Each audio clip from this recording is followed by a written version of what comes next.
Hello, I'm Marcia from Life Clinics and Life Clinics Training. I'm a hypnotherapist and counsellor with many years experience as well as a supervisor, and I am also a trainer.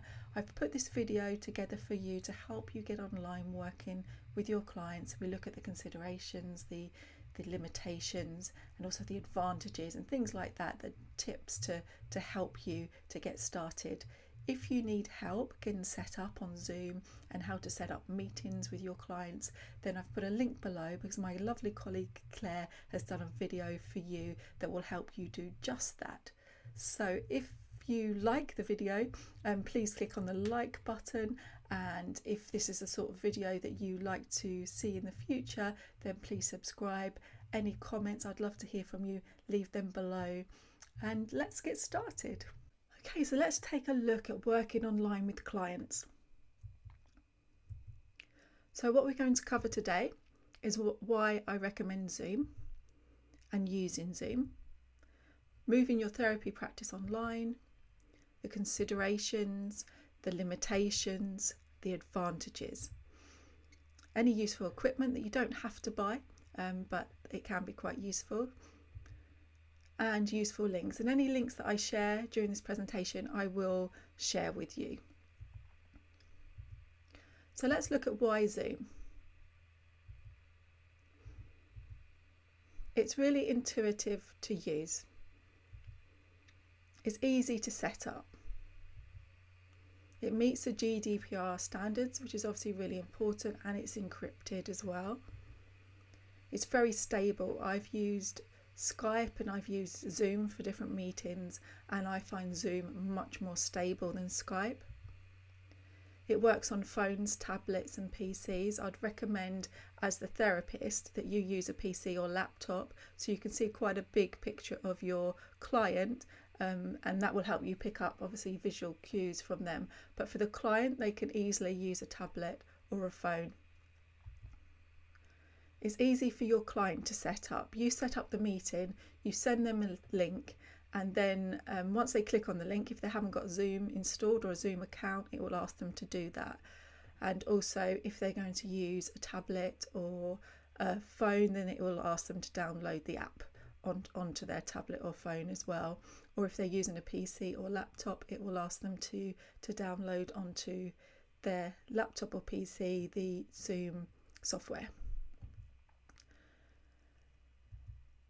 And I found a really good article that tells you why not to use Skype for clients. So that's the link there, but obviously, as I said, I will share the links with you. So why Zoom? It can be really extra secure for clients, as you can set up a different link for each client, and I really recommend you do that. So every client, every meeting, every appointment, they have a separate link. You can also set up a password to make it even more secure, and also a virtual waiting room, so you can be ready to invite the client in. You will see that they're waiting in the waiting room, and then you click to invite them in, what makes it super convenient, and also obviously confidential. Helps with that. For hypnotherapists as well, you can press the record button, obviously with your client's permission, when you're doing the hypnosis part of the session. And what Zoom does, it saves the video, but it also saves an MP3 version, which you can send to your clients, which will really help them to back up the session that you've done and reinforce it. And there's lots of free training videos for Zoom as well. And this is the link that, again, I will share with you. There's many functions that as you get used to it, you may want to add some more functions to it.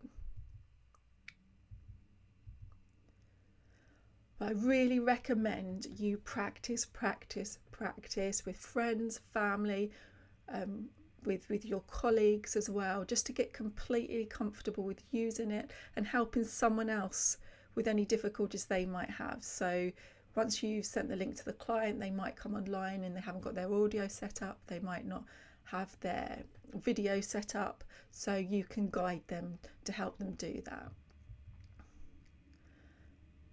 And practice with non-tech savvy people, which will help you to guide them to get it all set up, and that will gain you lots of experience with helping them online if there are issues, like I just said. I would also consider giving clients a free practice session on Zoom before your first proper session online. That will help to reduce some of their anxiety, your anxiety, so you can make sure when you set up their proper session, you're good to go. So here's just some research that I did about using therapy online. So research into the use of video conferencing for clinical purposes, in particular psychotherapy, is gradually expanding. A number of case studies and case series have suggested that video conferencing can be clinically effective and acceptable to patients, which is good news. And that's the link for that one. And also another one trial that ran from 2006 to 2010 involving nearly 100,000 patients receiving mental health care from the US Department of Veterans Affairs found that those who used video versus traditional services actually saw a decreased need for hospitalisation. So I know some therapists are worried that you can't have the same kind of service, so I think this kind of helps finding some research on it. And a study on relational depth found that online therapy was comparable with face-to-face. And that's another little study. That was quite a small study that was done as part of someone's doctorate. But actually, if you have a click on it, the online came up higher in relational depth than the face-to-face. But obviously that was a small study, so more research needs to be done. So let's look at some of the considerations when working online. You need to check that your professional insurance covers online work, as not all of them do. I'm with Towergate. I did check with them and they did confirm that I'm covered for online work. Obviously on that note, you need to make sure if you're working with people outside the country that your insurance covers it as well, and also that you're allowed to do that in that country. Your background is your therapy room, so make sure it looks professional and uncluttered. If that's not possible, you can put a sheet up, or you can buy a background that you can put behind you if needed. Both yourself and your client need to be in a confidential environment where you won't be disturbed or overheard. And this is obviously super important. If your client is in a house where there's other people, then obviously they need to make sure that they're not going to be disturbed. They could even put some white noise kind of music outside the door that's closed to help with that as well. And you could do the same. You need a backup plan. So what happens if the internet connection is lost? As we know, it does get lost. So what I tend to do is agree with my client that I will telephone them if the internet connection goes down. Make sure you organise this with your client beforehand. And clients may present differently to face-to-face, particularly if they're not used to it. So again, recommend they practice with friends and family to familiarise themselves with the process, so it just doesn't get in the way of the therapeutic process. And you probably need to change the way that your clients pay for the session. Consider other ways like bank transfer, PayPal, or online invoicing. Or if you've got a payment machine, you can quite often do that online as well, depending on what one you've got.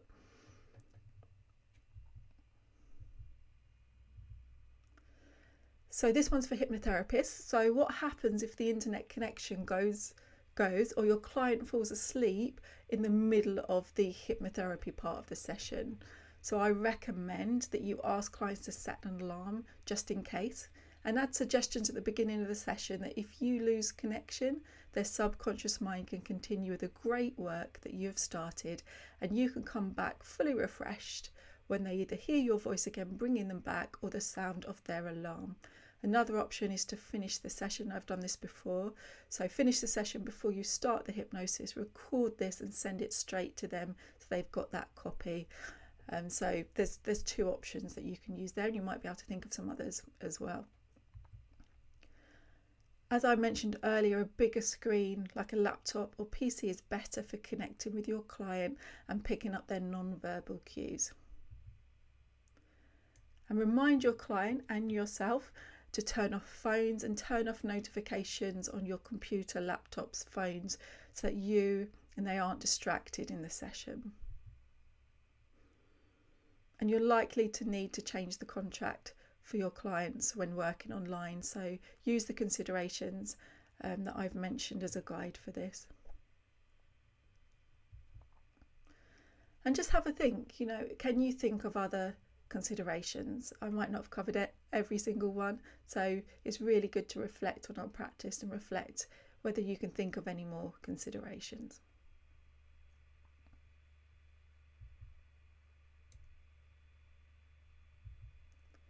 So let's look at some of the limitations for working online. So obviously you can only see the top half of your client, so you miss out on some of the body language information that we're used to seeing.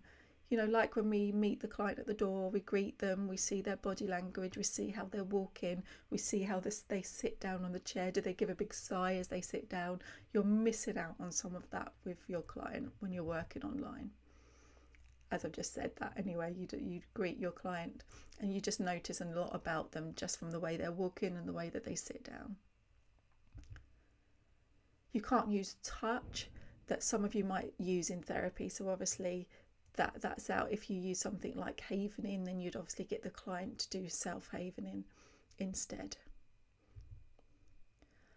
And for hypnotherapists, online work can limit the type of work that you do. For example, IMR's work may be a bit trickier, so you can't see the client's fingers if you use fingers for that, finger movements.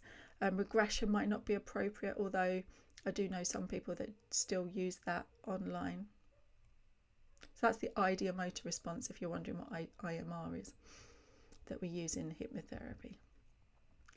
You may need to ask your client for more feedback more often than usual, as you are receiving less cues from them. So it's good to check in how they're doing, how they're feeling.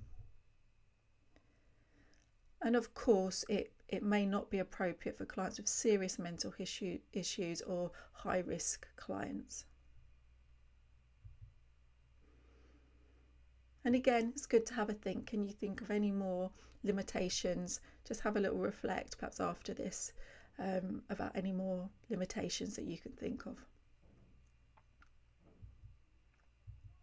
So let's move on to all the advantages of online work. So you can reach the whole world. You do not need to check you do need to check different country rules, as well as your professional insurance, like I mentioned earlier. You've got minimum overheads, so you haven't got room rent to pay and things like that.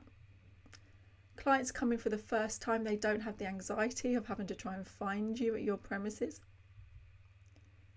And clients are in familiar surroundings. Of course, this can be a disadvantage for some clients who don't feel safe in their home, but the majority of clients will feel safe and enjoy still being in their own familiar surroundings. And obviously it's easier for disabled clients. You could be in your comfy pyjama bottoms and nobody would know, so you can feel more comfortable. And in the current circumstances, obviously, it's the only way that you can see clients, and you can continue your sessions with them, so you're not having an abrupt ending, which is not useful for clients.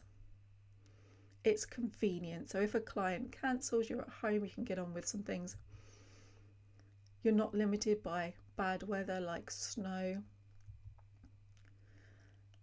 And again, have another think. Have a think when this is finished about any other advantages that you can think of.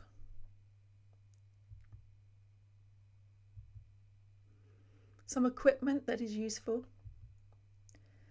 Headphones can be useful. They can add some security, because only you can definitely hear what the client's saying, and it can prevent feedback, although I haven't had problems with that so far. You can also buy them that include a microphone, so you can use that microphone rather than your computer microphone. If your camera or your audio isn't very good, you can buy external ones, so you can buy webcams even that have audio built in for you. A small desktop ring light can help brighten up your face. I've got a couple of little ones on now because otherwise my face looks very dark because my window is behind me. They're pretty inexpensive. You can get them on Amazon for about £25. And here are some useful links. Again, I will share them with you. So we've got the Association for Counselling and Therapy Online, and the BACP, Good Practice Guide for Working Online. Then we've got the OCST, Online Counselling Services and Training. I did an online counselling training with them, which was very good. So if you want to go more in depth with working online, or if it's something you want to do more regularly, then it's definitely worth going and doing some more in-depth training. And the Online Therapy Institute. So that's it for now. So I hope you found this really useful. And if you have any questions, then let me know.